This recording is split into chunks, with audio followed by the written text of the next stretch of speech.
Hello, this is Ian Vogelesang, and this is the video for Demo 3 Layered Workloads.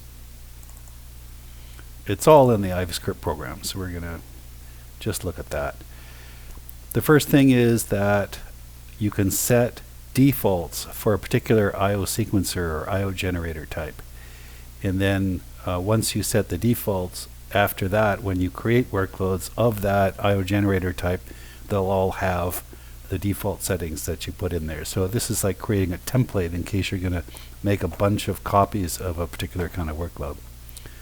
And here, let's look at the set I/O generator default statement for the sequential I/O generator. And we can see that we're setting it to 64K blocks, 2 tags, 25 IOPS, and fraction read equals 0, meaning 100% writes. And then here, take a look at volume coverage fraction start, volume coverage fraction end. So when you create a workload, you can always specify these parameters. And the default is that the volume coverage starts at 0, the beginning of the volume. And the default is that the volume coverage fraction end is at 1.0 at the end of the volume.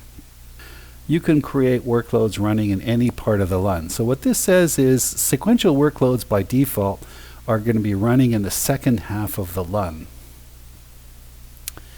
Okay, and then here we create a random steady workload on the host Sun159 and the LDEV 0 using the random steady I/O generator, whose parameters we already set up here in the defaults.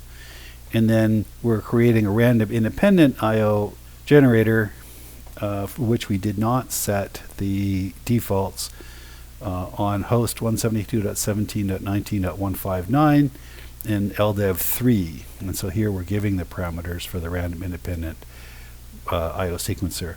The difference between random steady and random independent is that they both issue IOs to random locations, but the random steady workload sequencer generates IOs at a steady drumbeat in time as long as it's not set to IOPS equals max.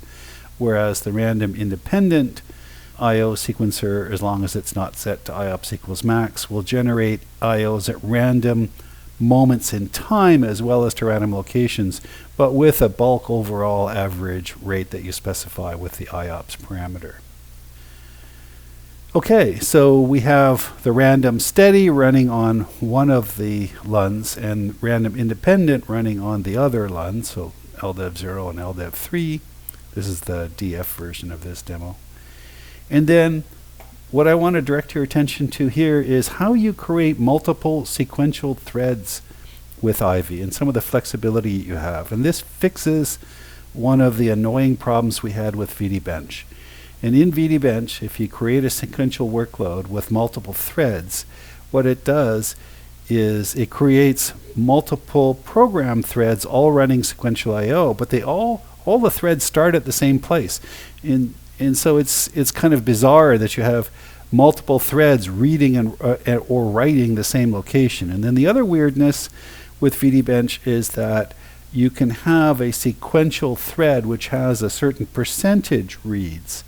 So for example, if you say that you want 25% writes in a sequential workload thread with VDBench, you'll go read, read, read, write, read, read, read, write, read, read, read, write. And there's no sequential workload that does that in real life. So this is a bizarre concept of how sequential multi-threaded I/O should work. With VDBench, for any workload, you can specify the max tags parameter, which is the maximum number of IOs that it will run in parallel. And for a sequential workload thread, if you specify max tags equals 4 and you go IOPS equals max, then it will issue reads for the first, second, third blocks. So in other words, there's 4 IOs finished running, and then when the first one of those finishes, it'll issue the IO for the next one and the next one and the next one. Now let's take a look at what I'm doing in this program here. You can see I'm creating some write workload threads and some sequential read workload threads. In Ivy, when you use the sequential I/O sequencer, the sequential I/O sequencer only allows fraction read equals 0 or fraction read equals 1. In other words, a particular sequential thread must be all reads or it must be all writes.